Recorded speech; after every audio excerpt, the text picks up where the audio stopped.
A cocky boxer underestimates Jackie Chan in the ring, mocking the 70-year-old janitor as he mops blood from the canvas. The arrogant champion shoves an elderly grandfather to the ground, then offers $20,000 to anyone who can last 3 rounds with him, especially the old Chinese janitor. The entire gym laughs as the quiet cleaner accepts the challenge, thinking they're about to witness a massacre.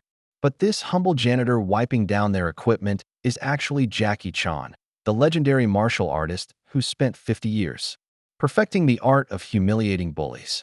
The cocky fighter has no idea he just challenged a man who's turned everyday objects into weapons and made grown men cry with nothing but a mop handle. As the bell rings and the champion charges forward, with his knockout punch, the janitor simply vanishes from where he was standing. The boxer's crew keeps filming, expecting to capture an old man's destruction, but they're about to broadcast their champion's complete humiliation to the world. What happens when a loudmouth boxer realizes he's trapped in the ring with a living legend? Will his reputation survive when Jackie Chan turns him into a comedy show? What happened next would haunt the cocky fighter for the rest of his pathetic career. Before we jump back and tell us where you're tuning in from, and if this story touches you, make sure you're subscribed, because tomorrow I've saved something extra special for you. The heavy keys jangled as Jimmy unlocked Murphy's boxing gym. At exactly 5:30 a.m. In 8 months, he'd never been late. The pre-dawn Las Vegas air carried a chill that made his joints protest, but he moved through his routine with practiced grace. First, the bathrooms. Check for leaks, stock the paper towels, ensure the mirrors gleamed. Then the main floor, testing.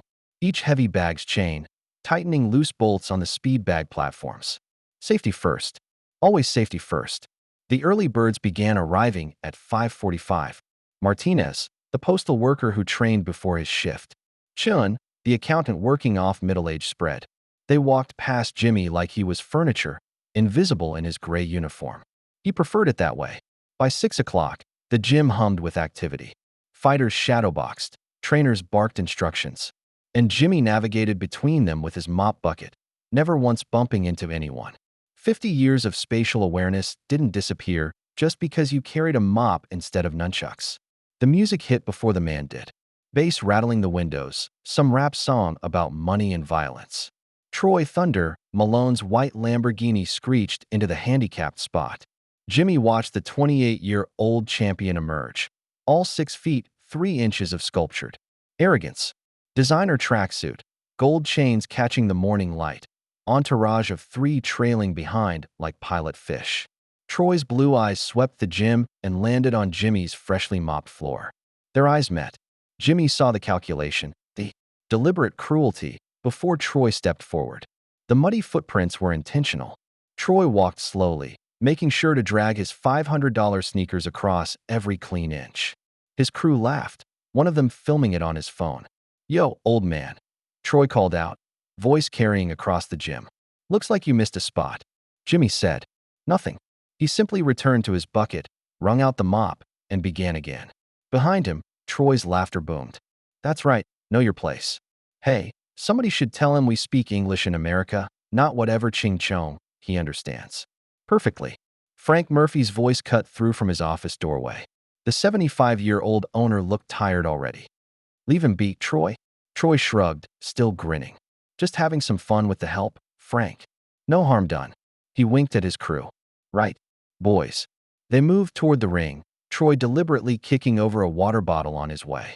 It rolled across the floor, leaving a trail of moisture on the hardwood. Jimmy retrieved it, wiped the spill, and continued mopping. His hands never trembled. His expression never changed. But Martinez, tying his gloves nearby, noticed something odd. When Jimmy bent to clean under the ring apron, his movement was too fluid, too precise. Like a dancer, or something else. Troy's voice rose above the din, loud and performative, making sure everyone knew the champion was in the building. His morning ritual of dominance had begun. Jimmy finished the floor and moved to his next task. After all, he'd waited 8 months. He could wait a little longer. The bell rang, ending Troy's warm-up round. His sparring partner, Rico, was already breathing hard through his headgear. Troy hadn't even broken a sweat. "Come on, Rico," Troy taunted, bouncing on his toes. "My grandmother hits harder than that." Frank Murphy watched from his office window, fingers drumming against his coffee mug. In the old days, he'd have shut down this behavior instantly. But the old days didn't pay the bills. Troy's upcoming title fight would bring in more money than the gym saw in a year. The bell rang again. Round 2. Troy exploded forward, his jab snapping Rico's head back. Once, twice, 3 times. The kid tried to cover up, but Troy's hooks found their way around his guard. A body shot doubled Rico over. An uppercut straightened him back up. "Stop running," Troy shouted, pursuing Rico around the ring. "You wanted to spar with the champ, didn't you?" An elbow slipped through, accidentally, of course. Blood erupted from Rico's nose. The referee moved to stop it, but Troy waved him off. "He's fine. Aren't you, Rico? Tell him you're fine." Rico, desperate to prove himself, nodded. Blood ran down his chin, staining his shirt. Troy smiled and moved in for the kill. The next 30 seconds were brutal. Troy threw combinations meant to hurt, not teach. A hook to the ribs that would leave bruises for weeks. An overhand right that sent Rico stumbling into the ropes. When the kid tried to clinch, Troy pushed him off and landed 2 more shots before the ref could separate them. Finally, mercifully, the bell rang. Rico collapsed on his stool, gasping. His corner man tried to stop the bleeding while Troy strutted around the ring, arms raised like he'd just won a title. "Who's next?" he called out. "Come on, somebody give me a real workout." That's when Danny Rodriguez walked in with his grandfather Earl. They were a study in contrasts. Danny, 22 and hungry, carried himself like a fighter despite the second-hand equipment. Earl, 68 and weathered, moved carefully, his left hand trembling slightly as he helped his grandson with his gym bag. Troy's eyes lit up like a predator spotting. "Pray. Well, if it isn't the welfare warrior and his broke-ass grandpa." Danny's jaw tightened, but Earl placed a calming hand on his shoulder. They'd heard worse. They moved toward the locker room, but Troy wasn't done. "Hey, Rodriguez. Nice gloves. What? Did you pull those out of a dumpster?" Danny turned, dark eyes flashing. "You got something to say about my grandfather?" Troy hopped down from the ring, his crew flanking him. "Yeah, I do. I'm saying he's a has-been who raised and never was. But hey, if you think I'm wrong." He gestured toward the ring. "Prove it." The outcome was inevitable. Within minutes, Danny was on the canvas, Earl throwing in the towel that Troy pretended not to see. Another Rodriguez beaten. Another morning's entertainment for the champion. As they passed Jimmy mopping blood from the canvas, something shifted. Today felt different. 10 minutes later, Earl helped his grandson toward the locker room, Danny's left eye already swelling shut. They had to pass Troy's group, still celebrating near the water fountain. Troy's shoulder caught Earl hard as they passed. The old man stumbled, his bad leg buckling. He crashed into the equipment rack, dumbbells clattering to the floor. Whoops! Troy didn't even look back. "Should watch where you're going, old man." Earl struggled to get up, his left hand shaking worse than usual. Danny tried to help, but his own legs were unsteady. Other fighters looked away. Nobody wanted to be next. That's when Jimmy appeared. The janitor moved with surprising speed, his hands gentle but firm as he helped Earl to his feet. He steadied the old man, checking for injuries with practiced efficiency. "Please be careful," Jimmy said quietly to Troy, his accented English soft but clear. The entire gym went silent. Even the rhythmic pounding of heavy bags stopped. Troy spun around, eyes widening with delight. Did the janitor just tell me what to do?" He stepped closer, towering over Jimmy. "What's your name, janitor?" "Jimmy." "Jimmy." Troy tasted the name like something sour. "Tell me, Jimmy, where you from?" "Wait, let me guess." He switched to a mocking accent. "You come from China? Make fried rice? Do the kung fu?" His crew howled. One of them made exaggerated martial arts poses.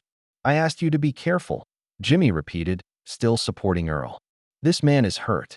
"This man," Troy said, "is a loser. Just like his grandson. Just like you." He leaned in close.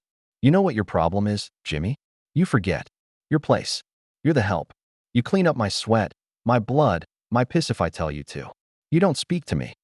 Jimmy helped Earl to a bench, then turned to face Troy fully. At 5 feet 9 inches, he had to look up. His thick glasses reflected the overhead lights, hiding his eyes. "I apologize if I offended you," Jimmy said. "I only wanted to help." "Help?" Troy laughed. "You want to help? I'll tell you how you can help." He pulled out a wad of cash, started peeling off bills. $20,000. Right here, right now. 20 grand to anyone in this gym who can last 3 rounds with me.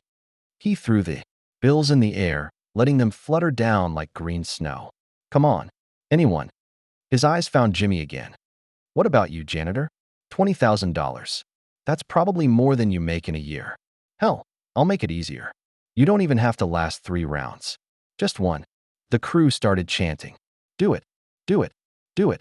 Frank Murphy finally intervened. That's enough, Troy. He's 70 years old. Then he should know better than to run his mouth.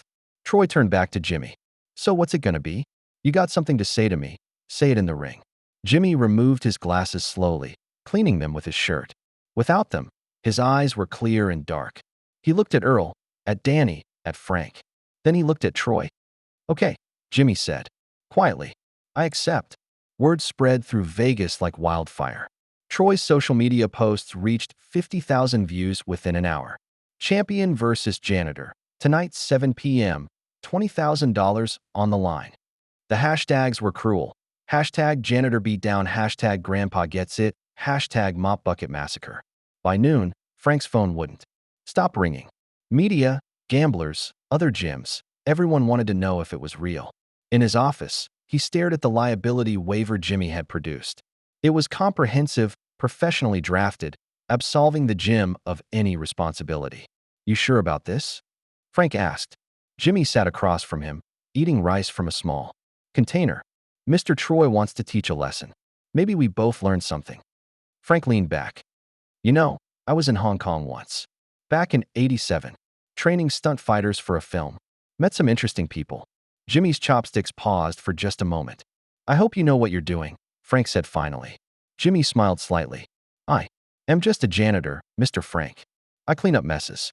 By 5 p.m., the gym filled with spectators. The odds were brutal, 50 to 1 against Jimmy lasting 1 round. Troy arrived at 5:30 in a different Lamborghini, wearing a custom robe with thunder bedazzled on the back. Where's my victim? He called out, playing to the crowd. Jimmy was in the locker room, carefully stretching in ways that seemed unusual. For boxing, too low, too circular, joints rotating in ways that made Danny wince. You sure about this? Danny asked. He'd insisted on being Jimmy's corner man, the only one willing. Troy won't hold back. He likes hurting people. Thank you for helping, Jimmy said. Your grandfather raised a good man. We don't fight to win, Danny said quietly. Vincent Torino owns us all. We fight to make him money. The information was filed away behind dark eyes. At 6:55, they walked toward the ring. The crowd parted, laughter and mockery following their path. Someone threw fake money.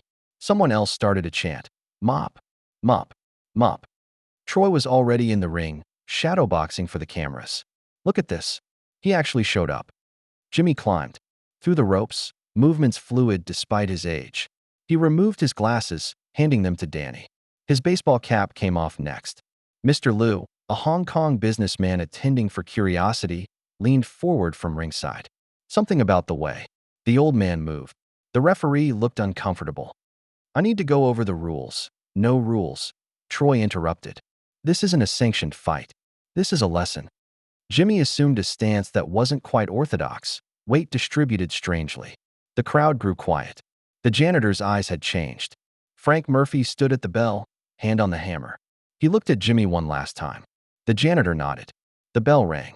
Troy exploded forward, launching a right cross designed to end everything in one shot. But Jimmy wasn't there.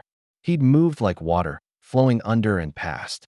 Troy's fist cut through empty air. The locker room at 6 p.m. felt like a meditation chamber.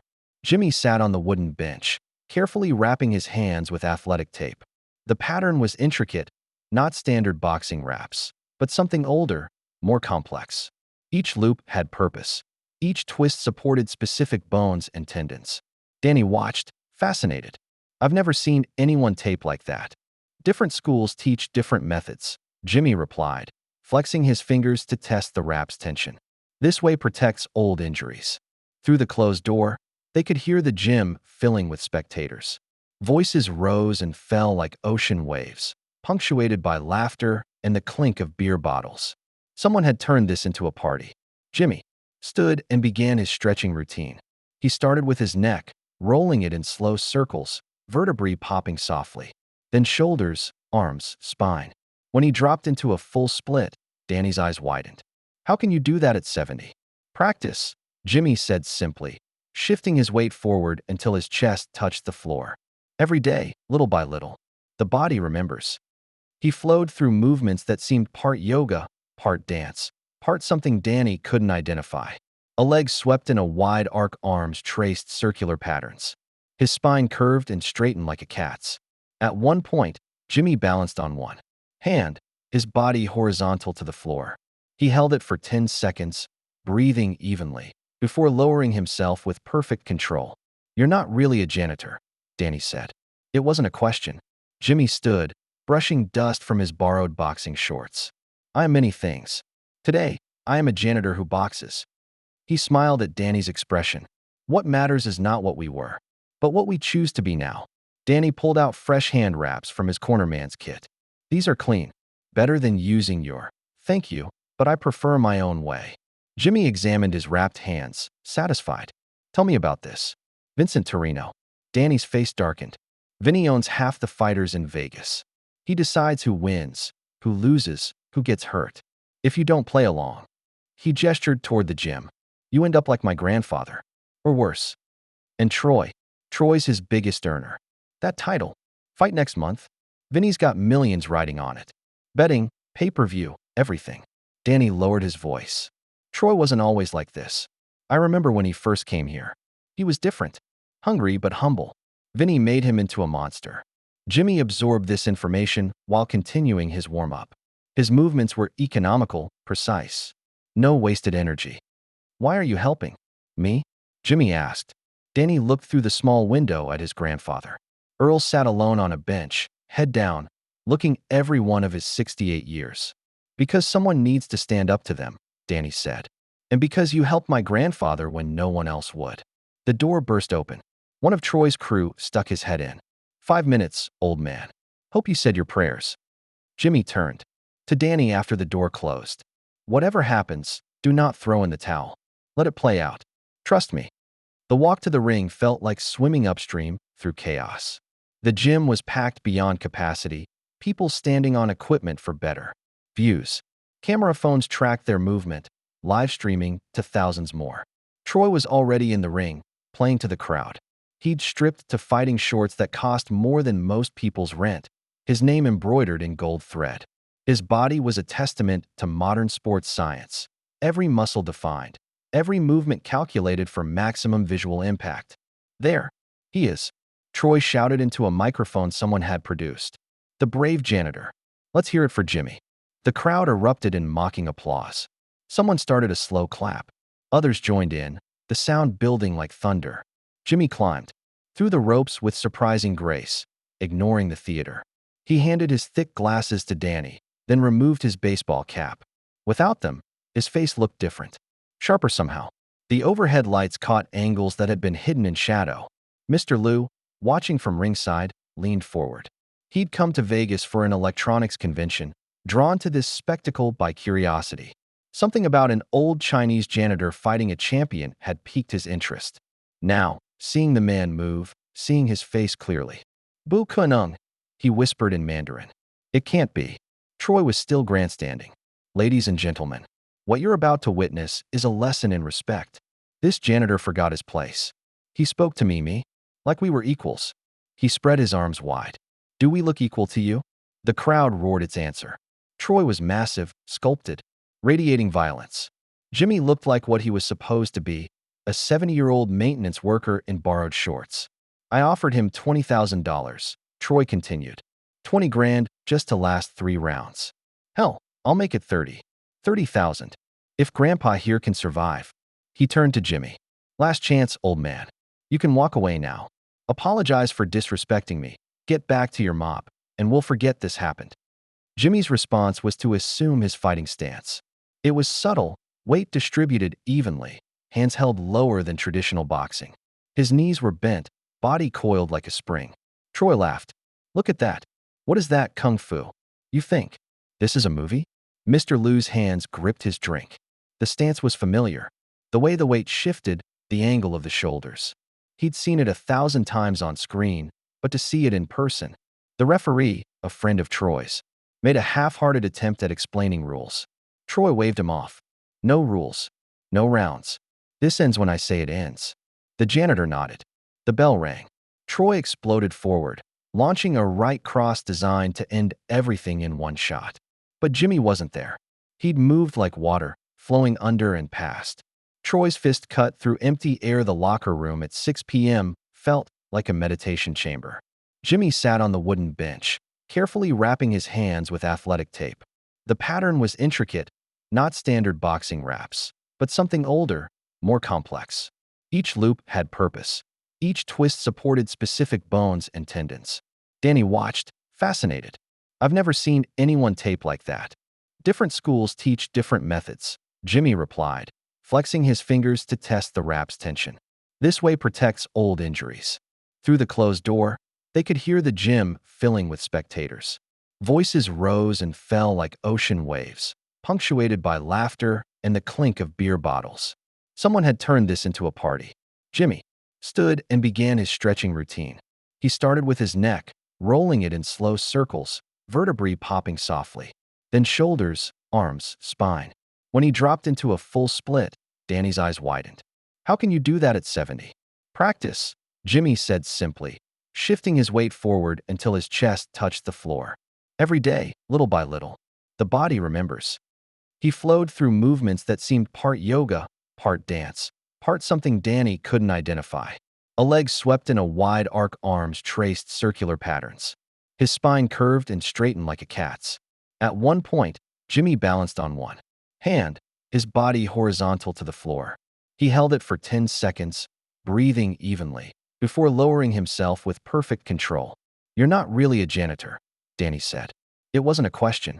Jimmy stood, brushing dust from his borrowed boxing shorts. I am many things. Today, I am a janitor who boxes. He smiled at Danny's expression. What matters is not what we were, but what we choose to be now. Danny pulled out fresh hand wraps from his cornerman's kit. These are clean. Better than using your. Thank you, but I prefer my own way. Jimmy examined his wrapped hands, satisfied. Tell me about this. Vincent Torino.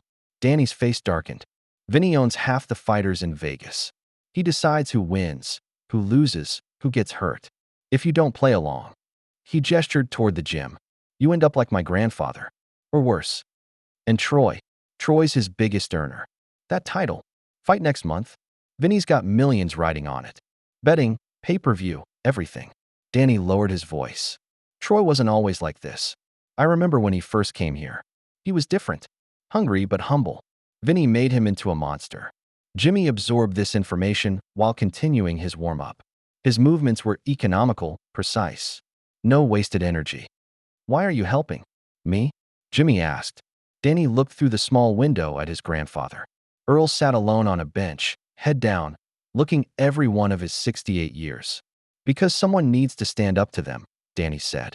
And because you helped my grandfather when no one else would. The door burst open. One of Troy's crew stuck his head in. 5 minutes, old man. Hope you said your prayers. Jimmy turned to Danny after the door closed. Whatever happens, do not throw in the towel. Let it play out. Trust me. The walk to the ring felt like swimming upstream through chaos. The gym was packed beyond capacity, people standing on equipment for better views. Camera phones tracked their movement, live streaming to thousands more. Troy was already in the ring, playing to the crowd. He'd stripped to fighting shorts that cost more than most people's rent, his name embroidered in gold thread. His body was a testament to modern sports science. Every muscle defined, every movement calculated for maximum visual impact. There he is, Troy shouted into a microphone someone had produced. The brave janitor. Let's hear it for Jimmy. The crowd erupted in mocking applause. Someone started a slow clap. Others joined in, the sound building like thunder. Jimmy climbed through the ropes with surprising grace, ignoring the theater. He handed his thick glasses to Danny, then removed his baseball cap. Without them, his face looked different. Sharper somehow. The overhead lights caught angles that had been hidden in shadow. Mr. Liu, watching from ringside, leaned forward. He'd come to Vegas for an electronics convention, drawn to this spectacle by curiosity. Something about an old Chinese janitor fighting a champion had piqued his interest. Now, seeing the man move, seeing his face clearly. Bu Kunung, he whispered in Mandarin. It can't be. Troy was still grandstanding. Ladies and gentlemen, what you're about to witness is a lesson in respect. This janitor forgot his place. He spoke to me, like we were equals. He spread his arms wide. Do we look equal to you? The crowd roared its answer. Troy was massive, sculpted, radiating violence. Jimmy looked like what he was supposed to be, a 70-year-old maintenance worker in borrowed shorts. I offered him $20,000, Troy continued. 20 grand just to last 3 rounds. Hell, I'll make it 30. 30,000. If Grandpa here can survive. He turned to Jimmy. Last chance, old man. You can walk away now. Apologize for disrespecting me. Get back to your mop, and we'll forget this happened. Jimmy's response was to assume his fighting stance. It was subtle, weight distributed evenly, hands held lower than traditional boxing. His knees were bent, body coiled like a spring. Troy laughed. Look at that. What is that, kung fu? You think this is a movie? Mr. Liu's hands gripped his drink. The stance was familiar. The way the weight shifted, the angle of the shoulders. He'd seen it 1,000 times on screen, but to see it in person. The referee, a friend of Troy's, made a half-hearted attempt at explaining rules. Troy waved him off. No rules. No rounds. This ends when I say it ends. We were just exercising. Good for health. Cute. Vinny stepped closer to the ring. Here's what's going to happen. You're going to get out of that ring, get out of my gym, and get out of Vegas. Tonight, Troy's going to prepare for his fight like nothing happened. And everyone here is going to forget they saw anything. The gym was silent. Even drunk spectators sobered quickly when faced with real danger.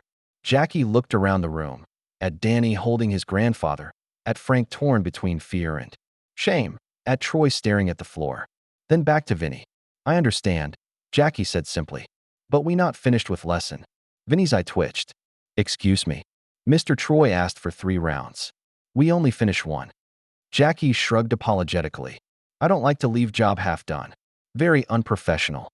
Someone in the crowd laughed nervously, then caught themselves. Vinny pulled out his phone, showed the screen to Jackie. You know who this is? These are your friends. Frank. The Rodriguez family. You're not from here, Mr. Chan. I am. This is my town.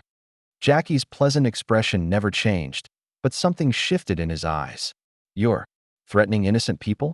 I'm explaining reality. Vinny pocketed the phone. Leave. Tonight. Or learn what happens when tourists overstay their welcome. Frank Murphy's office felt like a funeral parlor. The clock showed 11:15 p.m., 3 hours after the fight that wasn't really a fight. Jackie sat across from Frank's desk, still in his janitor uniform, while Vinny occupied the leather chair like a throne. $100,000, Vinny said, sliding a briefcase across the desk. Cash. Untraceable. All you have to do is leave Vegas tonight and never come back. Jackie opened the case, glanced at the neat stacks of bills, then closed it. Very generous. But I already have job. Had a job. Vinny's smile was razor thin. Frank, tell him.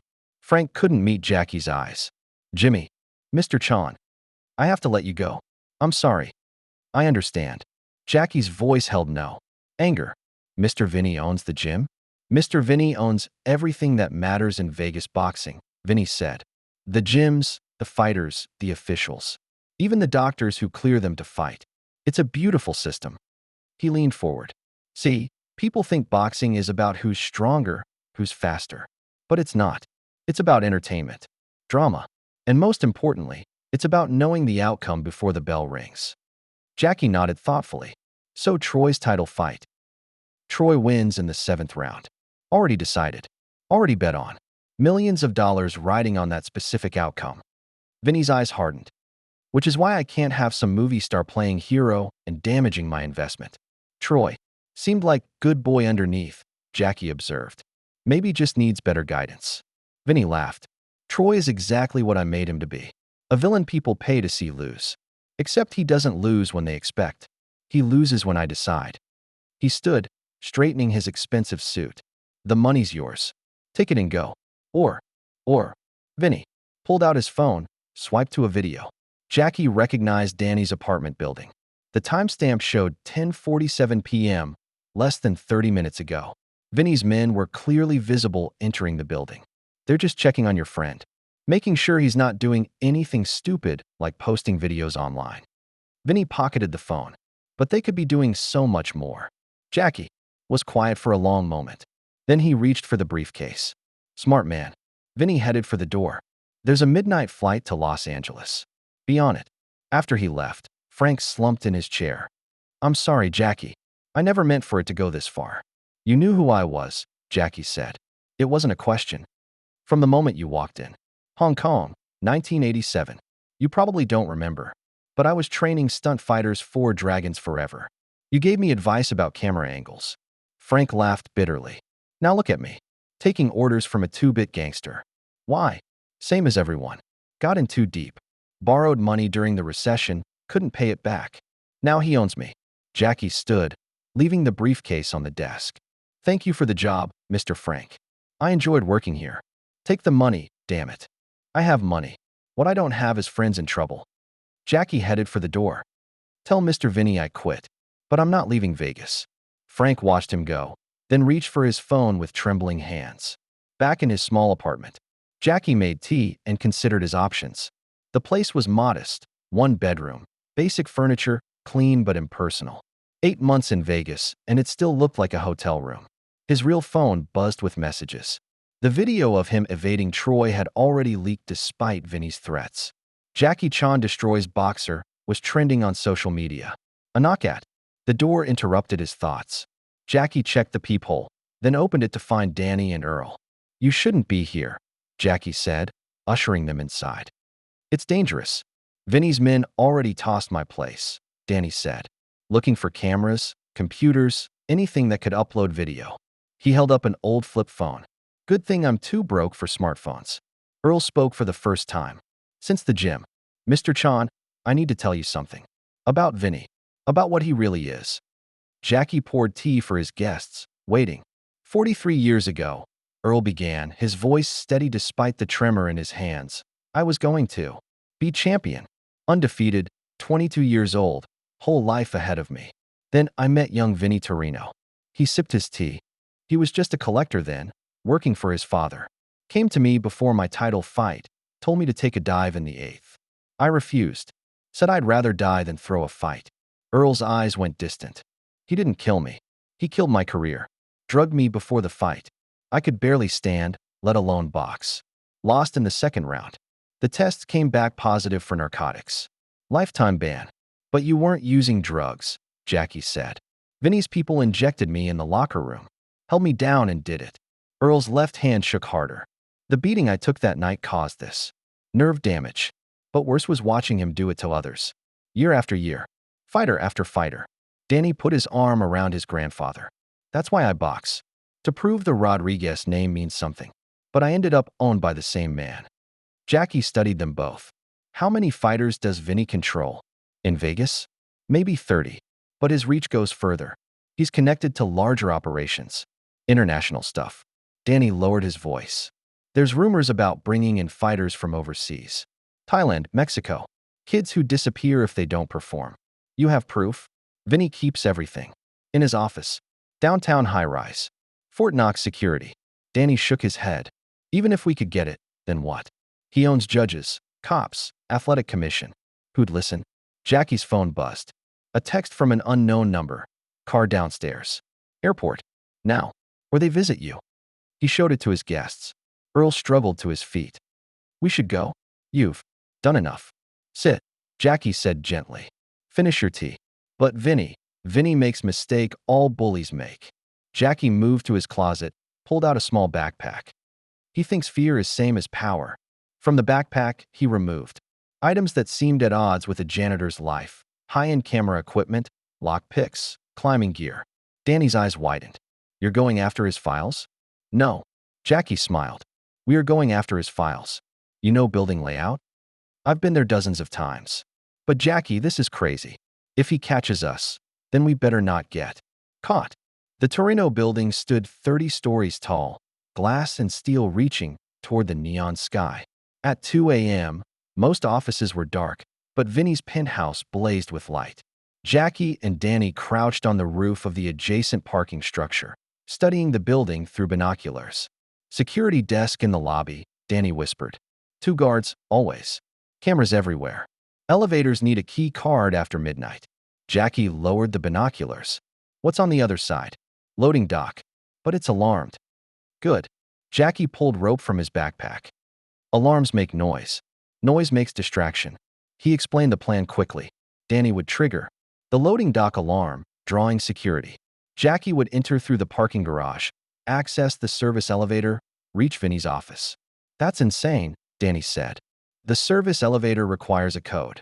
4-7-8-9-2, Jackie recited. "Vinny's birthday. Bullies always use personal dates." "How could you know that?" Jackie smiled. "I cleaned his gym for 8 months. You learn things emptying trash." They split up. Danny circled to the loading dock, while Jackie descended to street level. At exactly 2:20 a.m., an alarm shrieked through the night.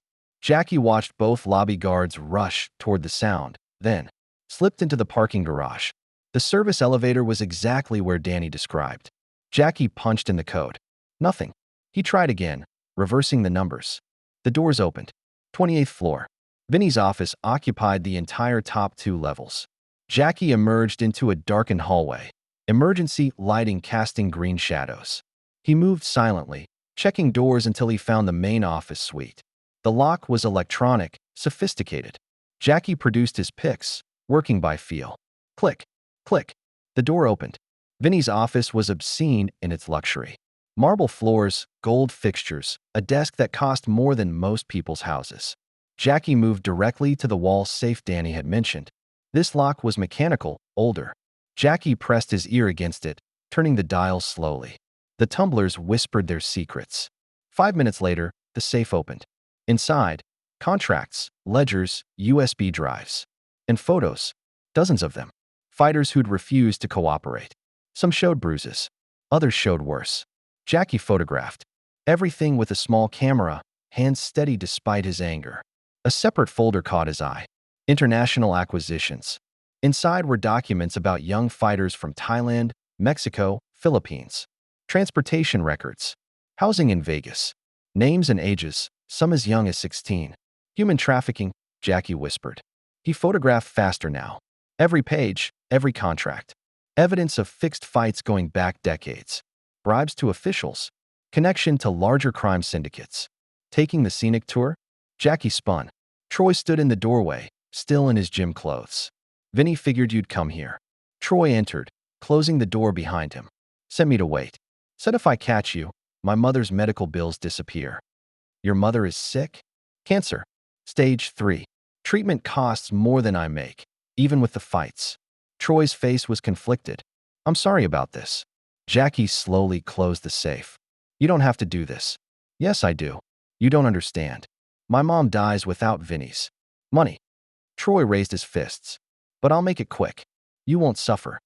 Troy lunged forward, throwing a straight right at Jackie's head. In the gym, Jackie had space to evade. Here, trapped between the desk and safe, he had to engage. Jackie redirected the punch into the marble wall. Troy's knuckles cracked against stone. He howled, clutching his hand.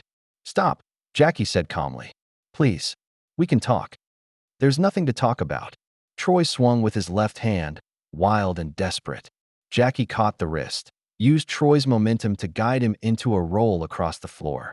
The younger man came up swinging, tears streaming down his face. "You don't get it. She's all I have left. My dad died when I was 10. My sister overdosed last year. Mom's the only family I got."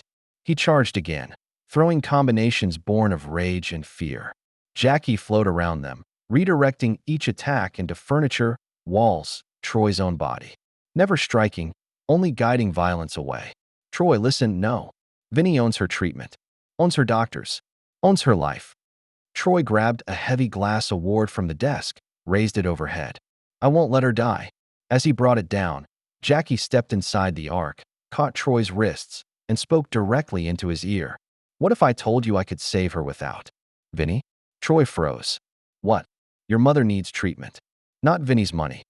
Jackie gently took the award, set it down. You help me stop him. I make sure she gets best doctors. Real help, not blackmail. You can't promise that. You're just a janitor. A movie star. You're not. I'm Jackie Chan, Jackie said simply. When I make promise, I keep it. Troy's legs gave out. He sank to his knees, sobbing. He'll kill us both. You don't know what he's capable of. I know exactly what he's capable of. Jackie helped him stand. I have proof. Fixed fights, human trafficking, everything. But I need your help. My help? I'm nobody. Just muscle he uses. Your witness. You know dates, names, details. Together, we can end this. The elevator dinged in the hallway. Multiple footsteps approached. Vinny, Troy whispered. He must have figured out I failed. Jackie grabbed the camera and most damning. Documents. Fire escape? Through here.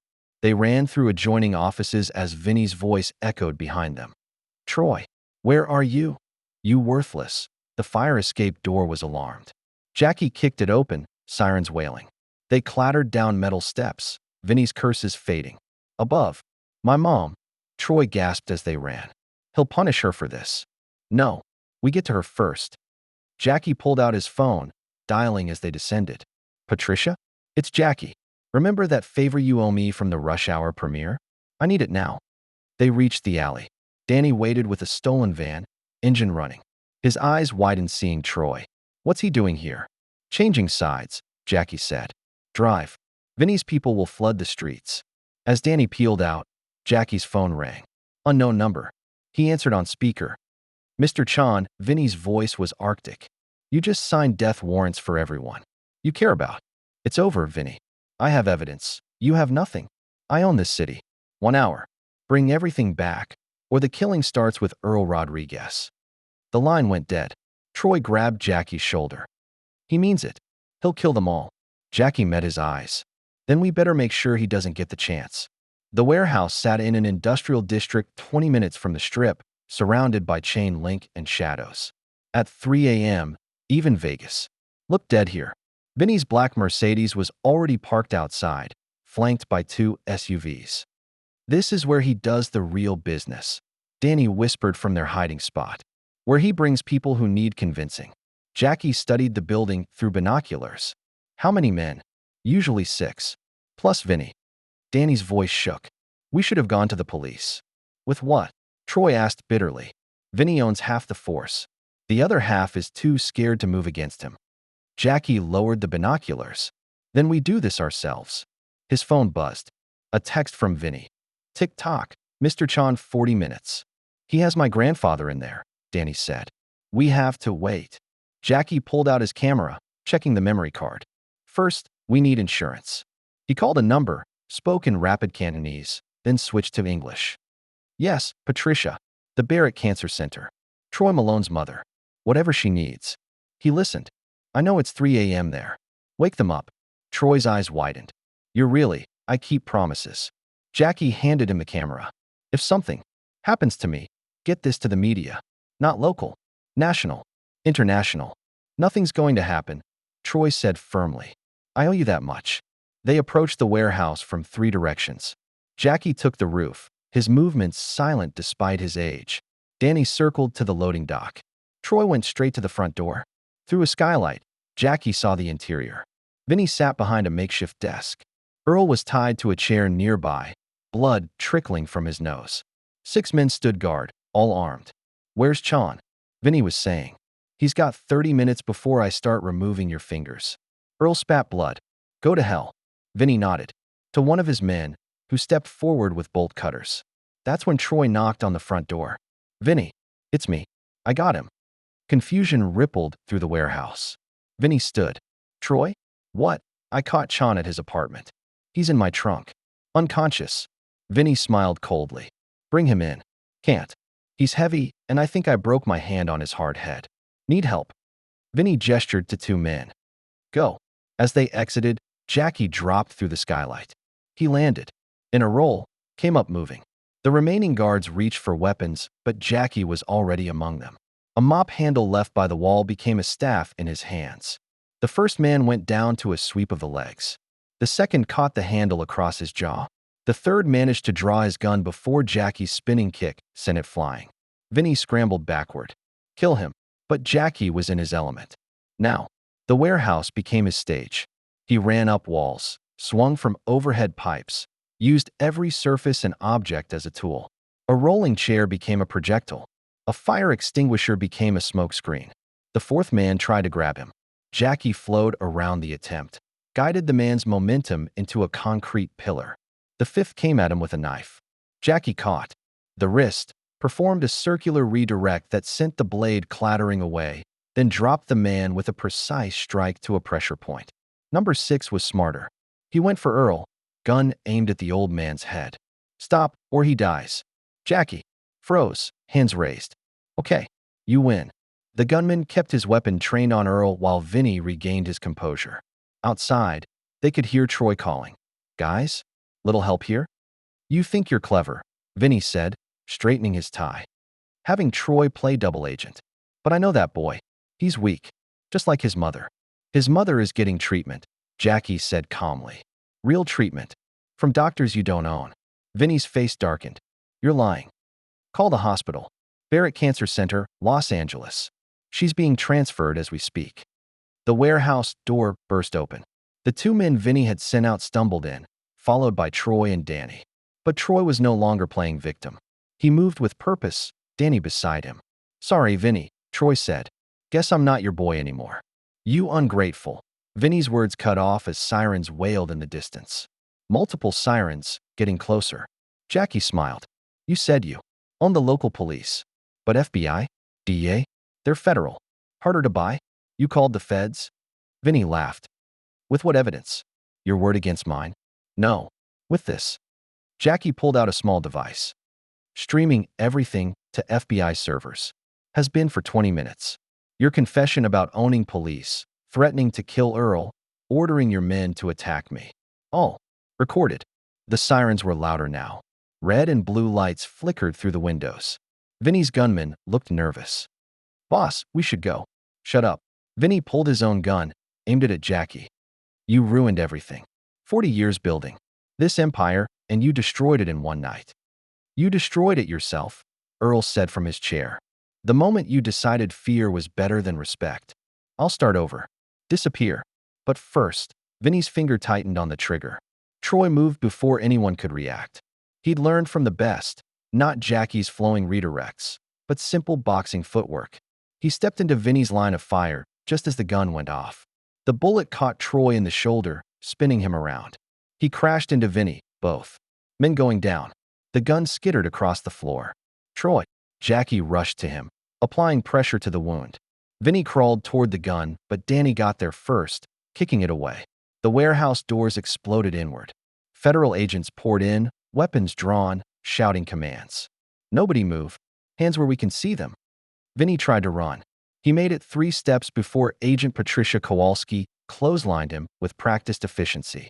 Vincent Torino, she said, zip-tying his wrists. You're under arrest for racketeering, money laundering, human trafficking, and about 50 other charges I'll enjoy reading you. You can't prove anything. Vinny snarled. I want my lawyer. Pat smiled. Oh, we can prove plenty. Your boy Troy here has been wearing a wire for the last hour. Every word you said is evidence. Jackie looked at Troy, surprised. The younger man managed a weak grin despite the pain. Figured you needed backup plan, Troy gasped. Called FBI from the van. Told them everything. Made a deal. Paramedics rushed in, taking over Troy's care. As they loaded him onto a stretcher, he grabbed Jackie's hand. My mom. Safe. Getting best treatment.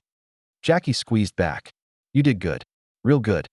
Danny was cutting Earl free, grandfather and grandson embracing. Federal agents were processing Vinny's men, reading rights, collecting weapons. Vinny, handcuffed on the floor, glared at Jackie with pure hatred. This isn't over. I have lawyers. Connections. I'll be out in a week. Jackie knelt beside him. Maybe, but your fighters are free now. Your empire is finished, and everyone knows what you really are. He stood, helped Earl to his feet. Come, let's go home. As they walked out, Pat Kowalski fell into step beside them. Hell of a thing, Mr. Chan, 8 months undercover as a janitor? Jackie looked surprised. Undercover. Pat laughed. Right. Just a coincidence you happened to be mopping floors at the center of the biggest sports corruption ring in Nevada. I like to stay busy, Jackie said innocently. Sure you do. Pat handed him a card. We'll need your testimony. All of you. We'll be there, Earl said firmly. 43 years late, but we'll be there. Dawn broke over Las Vegas as they gathered in the hospital waiting room. Troy was in surgery, the bullet removed successfully. His mother had arrived from Los Angeles, already showing improvement. From proper treatment. I can't believe it's over, Danny said, slumped in a plastic chair. Vinny's really gone. Not gone, Jackie corrected. Arrested. There's difference. Now comes hard part. The trial? The rebuilding. Jackie looked through the window at the waking city. Vinny controlled 30 fighters. Fixed hundreds of matches. Many people made money from corruption. They won't be happy. Earl nodded grimly. There'll be pushback. Threats. Some of Vinny's associates are worse than him. Then we better be ready. Frank Murphy entered, looking haggard but relieved. Just came from the gym. FBI has it sealed off. Crime scene. Your gym, Jackie began. We'll survive, Frank said firmly. First time in 20 years, I don't owe Vinny a dime. Feels like I can breathe again. A doctor emerged from surgery. Mr. Malone is stable. The bullet missed anything vital. He's asking for you. Mr. Chan, Jackie followed her to recovery. Troy lay propped up, his shoulder heavily bandaged, but his eyes were clear. Hey, Teach, Troy said weakly. Guess I finally learned that lesson about respect. You learned more than that. Jackie sat beside the bed. You learned courage. Real courage. I was terrified, Troy admitted. When I saw that gun pointed at you, all I could think was not again. Not another good person destroyed by Vinny. So you took the bullet. Seemed like the right thing to do. Troy's eyes grew wet. My mom's really okay? You weren't just saying that. See for yourself. Troy's mother entered, looking healthier than she had in months. The reunion was tearful, Troy apologizing for everything he'd become, his mother just grateful to have her son back. Jackie stepped out, giving them privacy. In the hallway, he found Mr. Liu waiting. Mr. Chan. The businessman pumped his hand enthusiastically. I've been trying to reach you. That video from the gym has 50 million views. My company wants to sponsor a martial arts program. Teaching respect, discipline, anti-bullying. Talk to Frank Murphy, Jackie said. It's his gym, but we want you to run it. Jackie shook his head. I'm just a janitor. Mr. Chan, please. You could help so many young people. Show them there's another way besides violence and crime. Jackie considered this. 8 months he'd hidden, cleaning up other people's messes. Maybe it was time to prevent those messes instead. I'll think about it, he said finally. His phone rang. Agent Kowalski. Jackie, we've got a problem. 3 of Vinny's associates just made bail. Word is they're looking for payback. Let them come, Jackie said calmly. This isn't a movie. These men are dangerous. So am I. He hung up, turned to find Danny and Earl behind him. We heard, Danny said. We're not letting you face them alone. This isn't your fight anymore. Like hell, Earl said firmly. You stood up for us. Now we stand with you. Frank joined them. Murphy's gym sticks together. That's the new rule. Even Troy's mother emerged from his room. That man destroyed my family. Whatever you need, Mr. Chan, Jackie looked at this unlikely group. A redeemed fighter, a proud grandfather, an ambitious grandson, a gym owner finding his backbone, a mother protecting her son. 6 months ago, they'd all lived in fear. Now they stood together. Okay, Jackie said. But we do this smart. No unnecessary risks. What's the plan? Danny asked. Jackie smiled. First, breakfast. Can't fight on empty stomach. They laughed, tension breaking. As they headed for the cafeteria, Jackie's phone buzzed with texts. Fighters from across Vegas, checking in. Word was spreading. Vinny's empire was crumbling, and people were choosing sides. The war wasn't over. But for the first time in decades, the good guys were winning. That evening, they returned to Murphy's gym to find it transformed. The FBI tape was gone, but the memories remained. The ring where Jackie had humiliated Troy. The spot where Vinny had threatened everyone. The mop bucket, still standing in the corner. Feels different, Danny said. It is different, Frank replied. For 20 years, this place was built on fear and lies. Now we start over. A car pulled up outside. 3 men got out, all wearing expensive suits that couldn't hide the prison muscle underneath. Vinny's associates. Everyone stay calm. Jackie said, let me handle this. The lead man entered, scanning the gym with cold eyes. "We're looking for the janitor." "I'm here." Jackie stepped forward. "You cost us a lot of money. Vinny's operation was worth millions. Now it's gone." "Good," Jackie said simply. The man's hand moved toward his jacket. "You think you're untouchable because you're famous? Fame doesn't stop bullets." "No," Jackie agreed. "But FBI surveillance does." The man froze. Jackie pointed to the corners of the gym. New cameras, freshly installed. Agent Kowalski insisted. "Everything recorded, live-streamed. To federal servers. You touch anyone here, you join Vinny."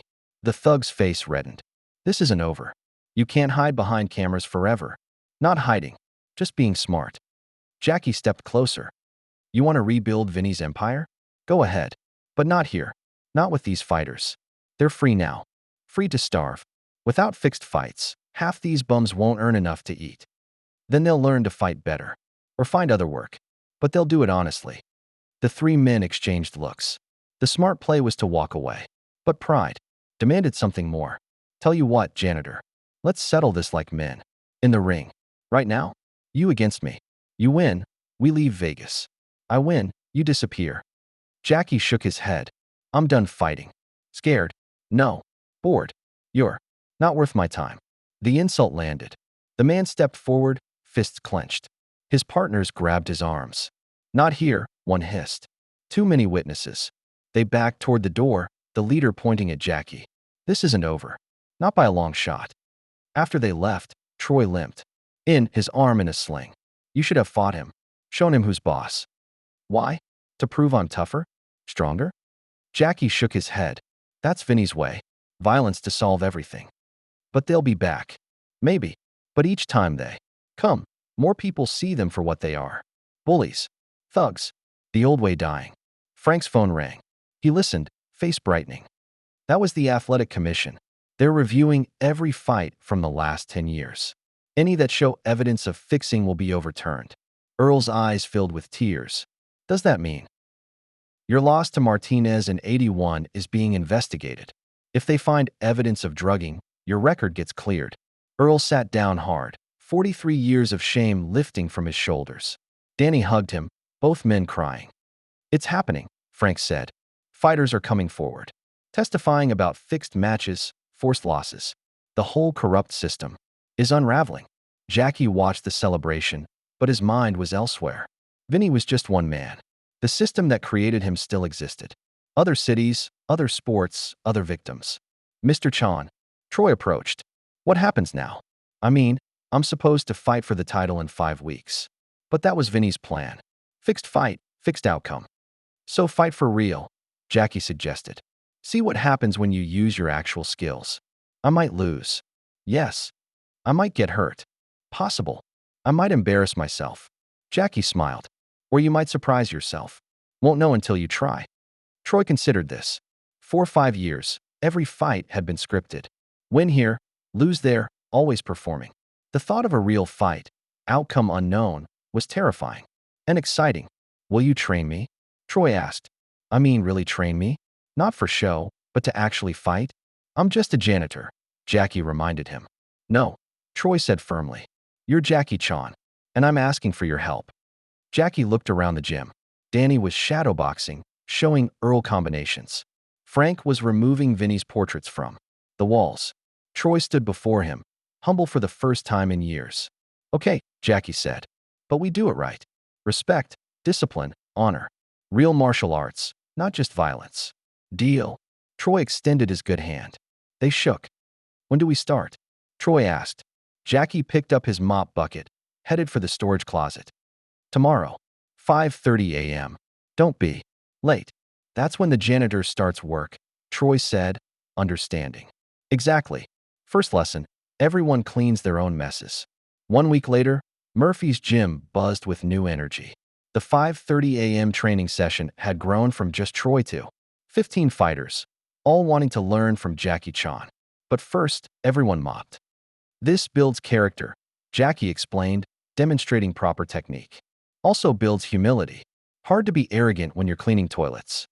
Troy, his shoulder healing, pushed a mop one-handed. "I used to make Jimmy clean up after me. On purpose. What a jerk I was." Was, Jackie agreed. Past tense. That's what matters. Agent Kowalski arrived as they were finishing. Morning, gentlemen. Brought coffee and news. They gathered around as she updated them. Vinny's looking at 25 to life. His lawyers are trying to plea bargain, but with the human trafficking charges, no deal. What about his associates? Frank asked. 2 more arrested yesterday. The 3 who threatened you skipped town. We're tracking them. Good riddance, Danny said. Pat's expression grew serious. There's something else. The investigation has expanded. Vinny wasn't working alone. There's a larger network. International. How large? Jackie asked, though his expression suggested he already knew. 6 countries so far. Boxing, MMA, even some Olympic sports. Vinny was middle management. The gym fell silent.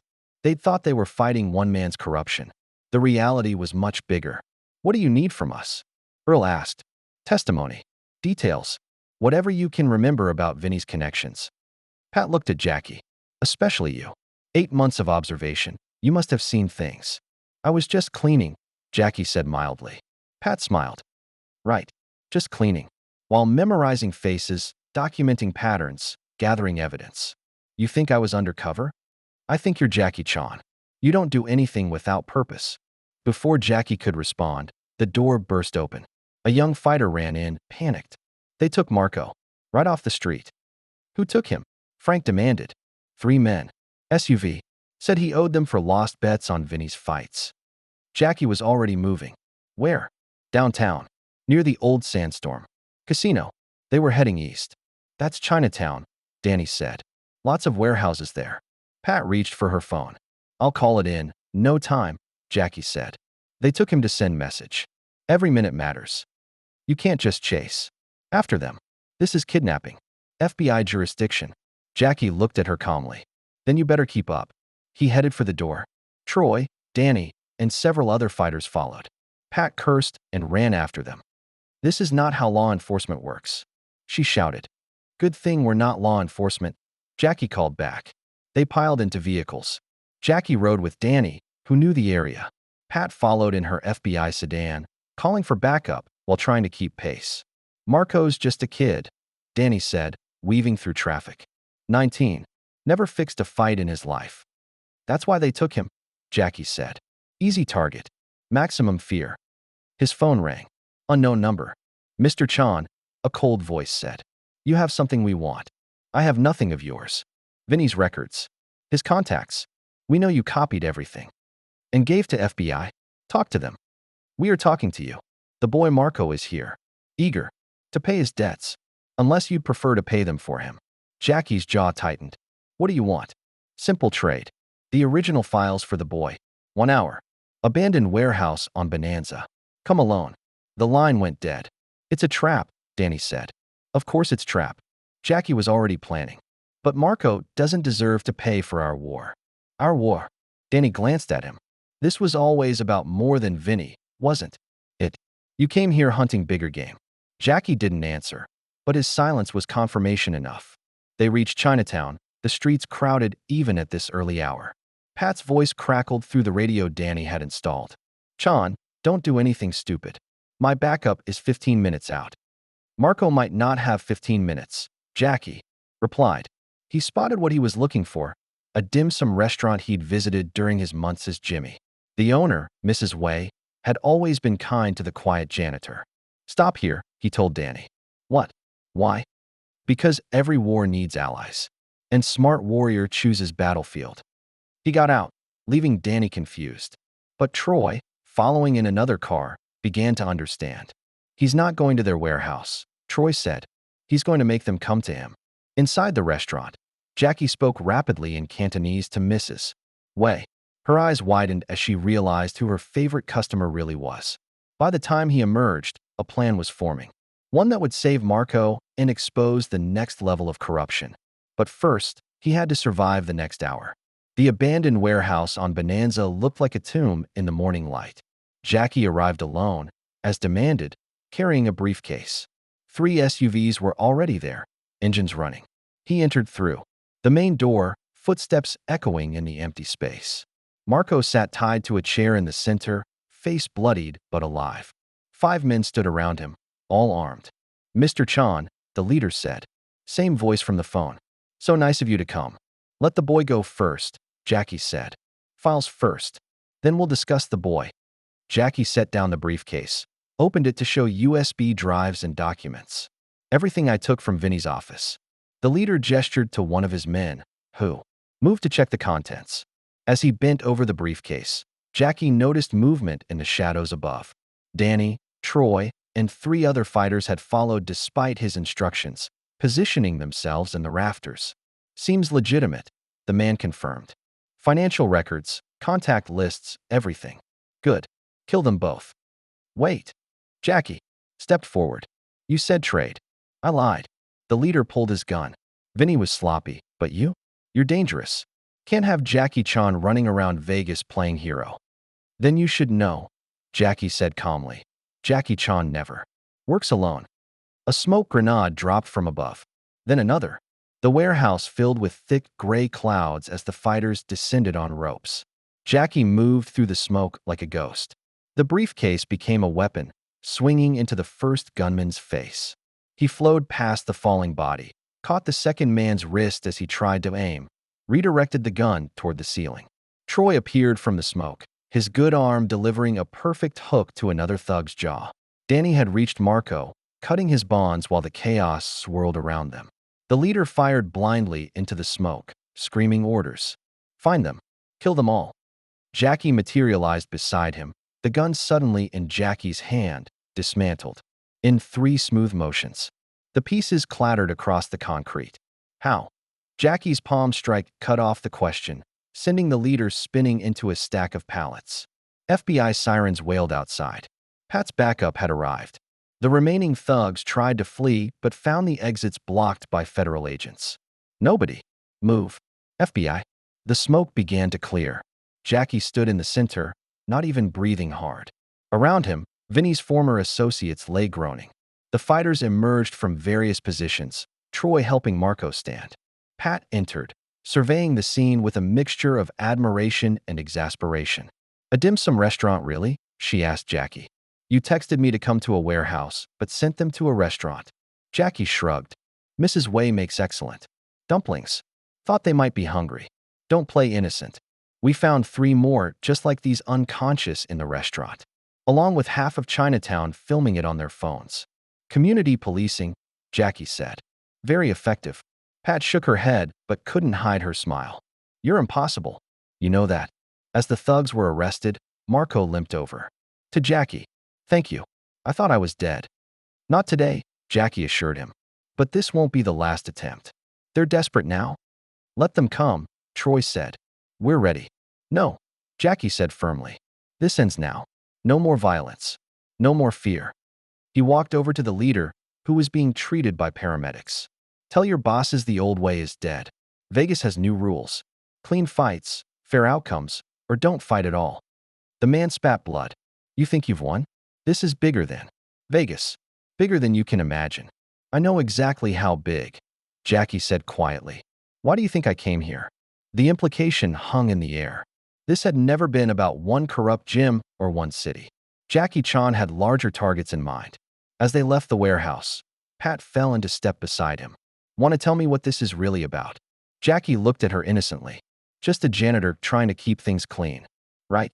A janitor who happens to expose international sports corruption. She handed him a card. When you're ready. To tell the truth, call me. The real FBI could use someone like you. I'll think about it.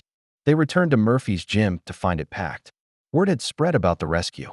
Fighters from across the city had come to pay respects, to choose sides, to be part of something new.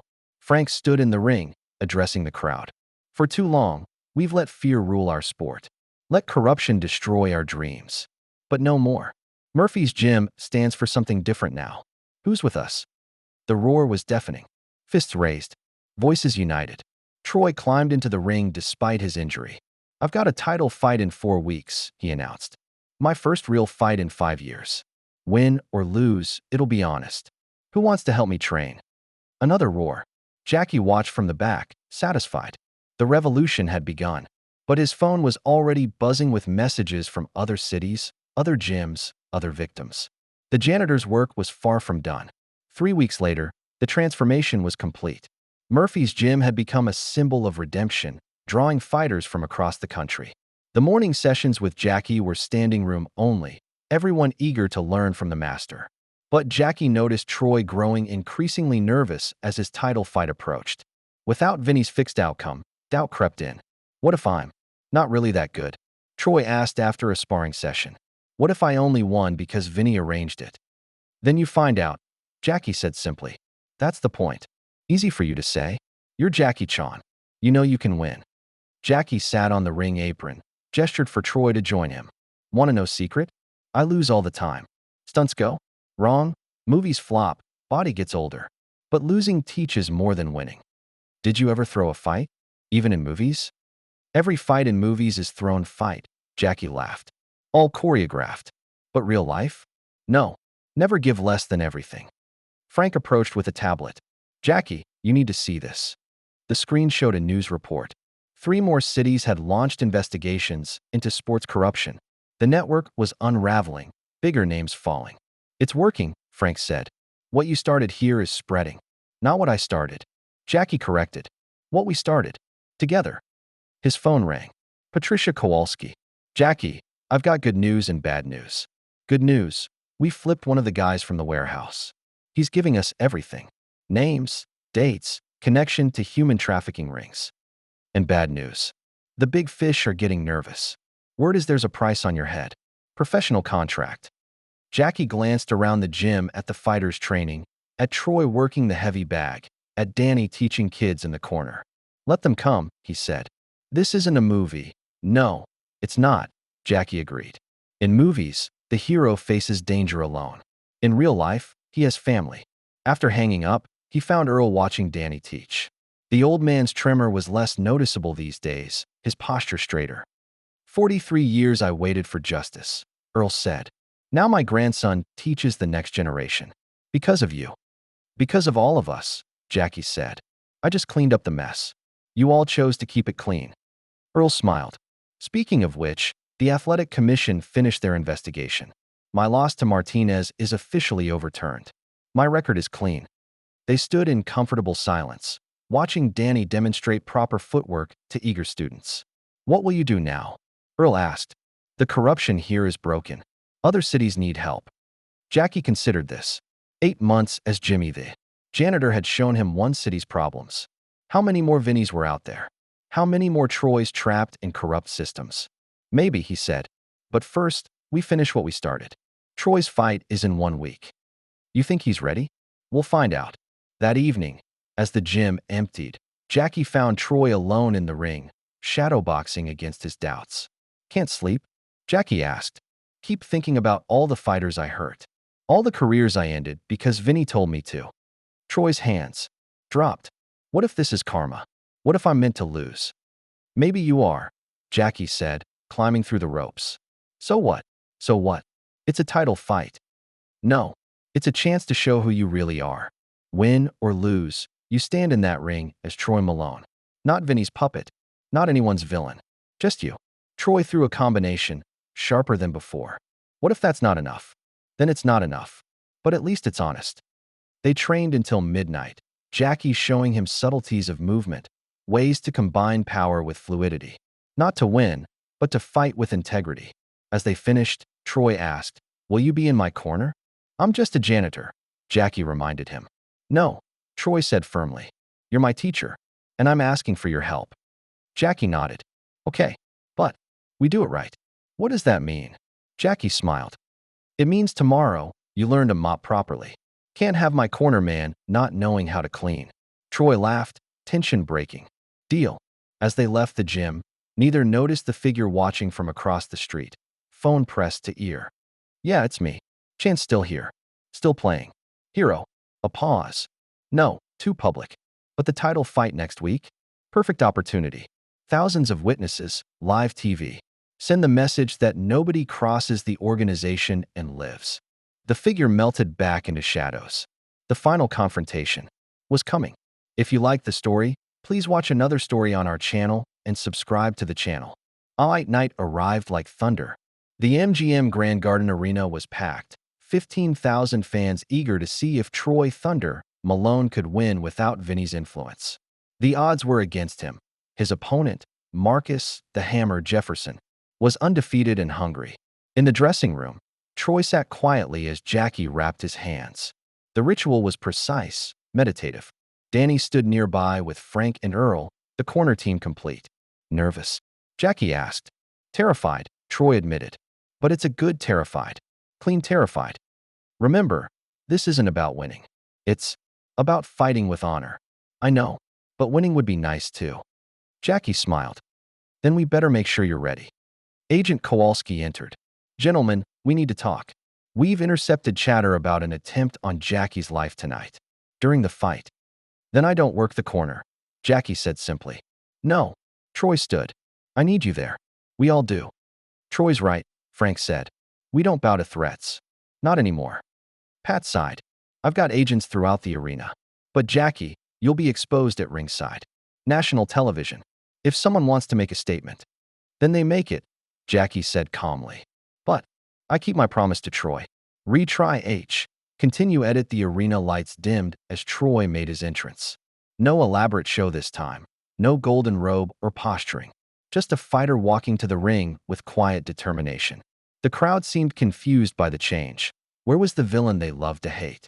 Jackie walked behind him, alert to every face in the crowd, every shadow that moved wrong. Pat's agents were visible if you knew where to look, but a professional killer would know too. Marcus Jefferson was already in the ring, bouncing on his toes, supremely confident. His record spoke for itself, 28-0, 24 knockouts. A legitimate champion who'd earned his shot. You sure about this, old man? Jefferson called out as Troy climbed through the ropes. Heard your boy only won because the fights were fixed. Troy's jaw tightened, but Jackie placed a calming hand on his shoulder. Words are just air. Show him who you really are. The referee called them to center ring for instructions. Troy and Jefferson stood face to face, the size difference minimal, but the confidence gap obvious. Jefferson radiated certainty. Troy looked like he was fighting himself as much as his opponent. I want a clean fight, the referee said. Protect yourselves at all times. Touch gloves. Jefferson slammed his gloves against Troy's with unnecessary force. Hope Vinny taught you how to fall down pretty. You're going to be doing a lot of it. Back in the corner, Jackie gave final instructions. He wants you angry. Don't give him that. Fight your fight, not his. What if I don't have a fight? What if I'm just Vinny's creation? Then create yourself new. Starting now. The bell rang. Jefferson came out aggressive, testing Troy with a sharp jab. It landed clean, snapping Troy's head back. The crowd roared. They smelled blood. Early, Troy circled, trying to find his rhythm. Another jab caught him, then a right hand that wobbled his legs. 30 seconds in, and he was already hurt. Move, Jackie called. You're not a statue. But Troy seemed frozen, all his old patterns disrupted. Without Vinny's script, he didn't know how to fight. Jefferson sensed it and pressed forward, throwing combinations that had Troy covering up desperately. A hook to the body dropped Troy to one knee. The referee started counting. In the corner, Danny gripped the ropes. Get up, he shouted. You're better than this. Troy rose at 6. Legs unsteady. Jefferson moved in for the kill, but the bell rang. Round 1 was a disaster. Troy slumped on his stool while Jackie worked on him. I can't do this. He's too good. No, you're fighting two opponents. Him and yourself. Forget who you were. Be who you are. I don't know who that is. Jackie grabbed his face, forced eye contact. Then find out. Right now? In front of everyone. Across the ring, Jefferson lounged in his corner, already celebrating. His trainer pointed at Troy, laughing. In the crowd, a man in a maintenance uniform moved steadily closer to ringside. His credentials were perfect, his face forgettable. Under his jacket, a ceramic knife that had passed every metal detector. The bell for round 2 rang. Troy came. Out different, still uncertain, but moving now, using footwork Jackie had taught him. Jefferson's first jab hit air. The second grazed Troy's shoulder as he slipped aside. Better, Jackie called. Jefferson pressed forward, but Troy was finding something. Not his old patterns. Those were Vinny's creation. Something new. He threw a tentative jab that caught Jefferson by surprise. The champion's eyes narrowed. He'd expected an easy fight, a broken man. This was different. They exchanged punches in the center of the ring. Troy took two to give one, but he was giving. For the first time in years, he was truly fighting. The maintenance man reached the barrier behind Jackie's corner. His hand moved toward his jacket. That's when Earl noticed him. Something about the way he moved, the focus on Jackie rather than the fight. Earl had seen that look before, 43 years ago, when Vinny's men had come for him. Without thinking, Earl moved. His trembling left hand seemed to steady as he grabbed the man's wrist just as the knife emerged. "Gun!" Earl shouted, knowing it would draw more attention than knife. FBI agents converged instantly. The assassin tried to pull free, but Earl held on with strength born of decades of suppressed rage. Pat Kowalski arrived first, her takedown swift and professional. The crowd nearby panicked, pushing away from the commotion. In the ring, the referee called time, confused by the chaos. Jackie turned to see Earl on the ground, agents cuffing the assassin. The old man looked up, smiled, and gave a thumbs up. "You see," Jackie told Troy, "everyone fights their own battles. Now finish yours." The fight resumed after order was restored. Troy came out for round 3 transformed. The near assassination had crystallized something. Life was too short for fear, too precious for pretense. He met Jefferson center ring and let his hands go. Not wild swinging, but calculated aggression. A jab snapped Jefferson's head back. A right hand found its mark. For the first time, the champion looked uncertain. "That's it," Jackie called. "Your rhythm, not his." They traded punches through rounds 4 and 5, neither giving ground. Troy's face was swelling, blood trickling from a cut above his eye. But he kept coming, kept fighting, kept discovering who he really was. Jefferson, frustrated by the unexpected resistance, began fighting dirty. Elbows in the clinch, thumbs toward the eyes, subtle but effective. The referee warned him once, twice, but the damage accumulated. Round 6, a borderline low blow doubled Troy over. The referee didn't see it. The crowd booed, sensing injustice. "He's desperate," Jackie said between rounds. "You've got him worried. Stay clean, stay focused." "My ribs," Troy gasped. "Think he cracked something. Can you continue?" Troy looked across at Jefferson, then up at the crowd. Thousands of faces, all expecting him to quit. To be the villain who couldn't win without Vinny. "Yeah," he said. "I can continue." Round 7. The round Vinny had scripted for Troy's fake victory. Instead, Troy walked into hell. Jefferson, sensing injury, targeted the body relentlessly. Each shot was agony, but Troy kept his hands up, kept moving, kept fighting back. With a minute left in the round, Jefferson loaded up a massive right hand. Troy saw it coming, everything slowing down. In the old days, Vinny would have told him to walk into it. Make it look good, go down dramatically. Instead, Troy did what Jackie had taught him. He flowed aside, letting Jefferson's momentum carry him forward. As the champion passed, Troy pivoted and threw a picture-perfect left hook. Jefferson never saw it. He was unconscious before he hit the canvas. The arena exploded. The referee counted, but everyone knew it was over. Marcus, the Hammer, Jefferson, undefeated champion, was out cold. Winner by knockout, and new champion. Troy Thunder Malone. Troy fell to his knees, sobbing. Not from pain, but from release. Years of being Vinny's puppet, of hating himself, of living a lie, all washed away in one moment of truth. Jackie climbed through the ropes, helped him stand. "How does it feel?" "Like I can breathe," Troy gasped. "Like I'm finally me." The crowd was on its feet. They'd come to boo the villain, but were cheering the man who'd found himself in the ring. Danny and Frank joined them. Earl, too, his part in stopping the assassin already becoming legend. In his post-fight interview, Troy spoke directly to the camera. "For years, I was something I'm not. Hurt people I shouldn't have. But tonight proves it's never too late to change. To everyone trapped in bad situations, you can break free. You can become who you're meant to be." He raised Jackie's hand. "This man taught me that strength isn't about hurting others. It's about protecting them. Jackie Chan saved my life. Not from bullets or assassins, but from myself." The crowd chanted, "Jackie, Jackie," but he stepped back, letting Troy have his moment. Later, in the dressing room, Agent Kowalski debriefed them. The assassin was professional, connected to the larger syndicate. His arrest would lead to more revelations. "This won't end here," she warned. "They'll keep coming. Then we'll keep fighting." Troy said, championship belt over his shoulder. All of us. The network is bigger than we thought, Pat continued. International reach, billions in illegal betting, hundreds of athletes compromised. We need inside information to bring it all down. Everyone looked at Jackie. He sipped his tea, expression thoughtful. Los Angeles, he said finally. The West Coast hub is there. I have contacts. You're leaving? Danny asked. No. Expanding. Jackie smiled. Murphy's Gym Vegas is strong now. Time to help other cities. Other fighters. Frank nodded. We'll hold things down here. Keep the foundation solid. And I'll help, Troy added. Use my platform to speak out. Show others they can change. Earl stood, his tremor barely noticeable. 43 years I waited for justice. Got it tonight. But there are others still waiting. Don't let them wait as long as I did. Jackie looked at this. Family forged in conflict. A redeemed champion, a proud grandfather, a rising fighter, a gym owner with backbone restored. And himself, no longer hiding behind a mop. Together, he said. We do this together. 1 month later, Murphy's Community Boxing and Martial Arts Center held its grand reopening. The gym had been transformed with Troy's championship purse and donations from supporters worldwide.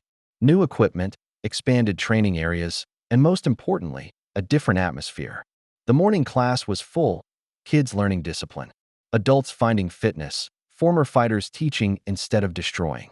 Jackie moved among them, no longer as janitor, but as Sifu, teacher, guide. Remember, he told a group practicing forms, martial arts is not about fighting. It's about not needing to fight. Troy taught across the gym, working with troubled youth. His championship belt hung on the wall, but he rarely mentioned it.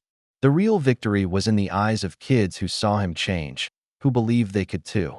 Danny had his own students, carrying forward his grandfather's legacy with honor instead of shame. Earl assisted, his experience invaluable even with trembling hands. Mr. Chan, a young woman approached, nervous but determined. I'm Maria Santos. From the Times. I'm writing about sports corruption, how athletes can break free. Could we talk? Jackie considered, then nodded. Not here. Too many years. He gestured to his office, formerly the janitor's closet, now command central for something larger. Inside, maps covered one wall. Red pins marked cities with confirmed corruption, yellow for suspected, green for clean. There were far too many red pins. It's massive, Maria said, studying the map. Yes, but not invincible. Jackie showed her documents, testimonies, evidence trails. Each city we clean makes the next easier. Momentum builds. Like dominoes. Like avalanche. Starts small, grows unstoppable. His phone rang. Pat Kowalski. Jackie, we've got a problem. The assassin from Troy's fight? He's talking. Says there's a summit next week. All the major players, discussing how to handle the Jackie Chan problem. Where? Macau. International waters, outside jurisdiction. Jackie studied his map. Macau, where it all started decades ago, where criminal enterprises first corrupted martial arts competitions. Perfect, he said. Perfect? Jackie, this is a trap. They want you to come. I know. He smiled at Maria. One exclusive story. Real journalism, not puff piece? Her eyes lit up. Absolutely. After she left with enough material for a dozen articles, Jackie found his team in the gym. I need to leave for a while, he announced. Week, maybe 2. The summit, Troy said. It wasn't a question. I'm coming. Me too, Danny added. And me, Earl said firmly. No. Jackie's tone was final. This place needs you. These kids need you. I go alone. Like hell, Frank said. We're family now. Family sticks together. Jackie looked at their determined faces. 6 months ago, they'd all lived in fear. Now they were ready to face the source of that fear. It's dangerous, he warned. No rules in Macau. No FBI backup. Good, Troy said. I'm tired of rules. Time to end this properly. Jackie wanted to refuse, but saw the futility. They'd earned the right to fight for their own freedom. Okay, but we prepare. 1 week to get ready. And we do this smart. The next 7 days were intense. Morning training focused on combat, afternoon on strategy. Pat provided intelligence, Maria documented everything, and slowly a plan emerged. The night before departure, they gathered in the ring where it all started, where a janitor had stood up to a bully and changed everything. Whatever happens, Jackie said. Remember why we fight. Not for glory or revenge. For everyone still trapped. Everyone still afraid. Troy touched his championship belt, then removed it from the wall. This stays here. I'm not going as champion, just as someone who owes a debt. Danny and Earl stood together, 3 generations united. Frank cracked his knuckles, looking younger than his years. The organization thinks we're weak, Jackie continued. Thinks fear still controls us. They're wrong. He looked at each of them. In movies, hero always wins because script says so. Real life has no script. We might lose. Might not come back. Then we make sure it means something, Earl said. Win or lose, we stand up. That's what matters. They trained until midnight, preparing for war. Across the Pacific, in a Macau conference room, the syndicate's leadership gathered around their own table. Chan's become more than a problem, the chairman said. He's become a symbol. That ends now. Nods around the table. They'd ruled through fear for decades. One aging movie star wouldn't change that. But as Jackie's team boarded their flight the next morning, something had already changed. Murphy's gym bustled with activity, students carrying on the work. Maria's articles were going viral, inspiring others to speak out. Federal investigations expanded daily. The avalanche had started. The only question now was who would be buried beneath it. The Venetian Macau rose from the harbor like a golden monument to excess. In its penthouse conference room, the syndicate's leadership gathered. 12 men who controlled sports betting across Asia and beyond, their combined wealth measured in billions.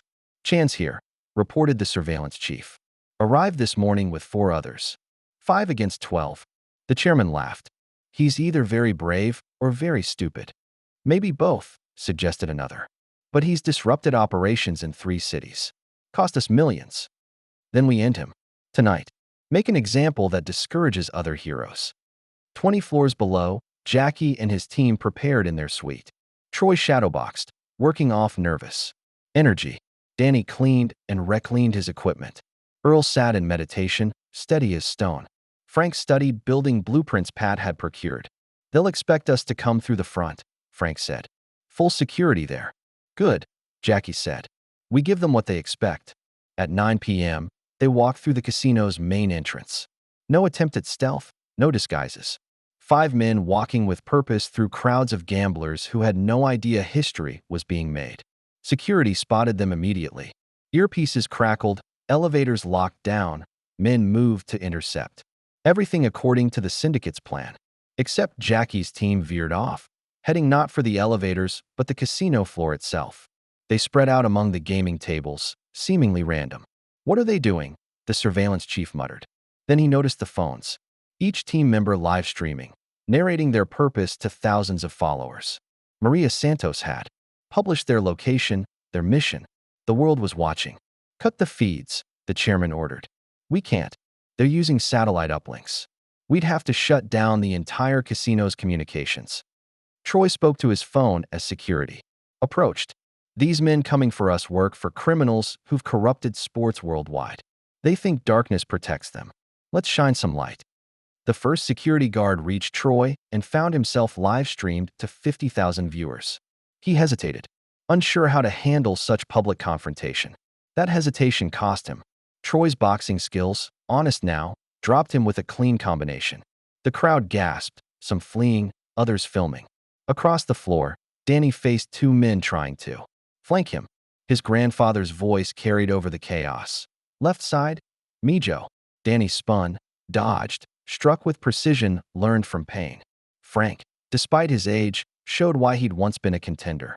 Using a velvet rope from a VIP section as an improvised weapon, he entangled attackers while maintaining commentary for his stream. But it was Jackie who drew the most attention.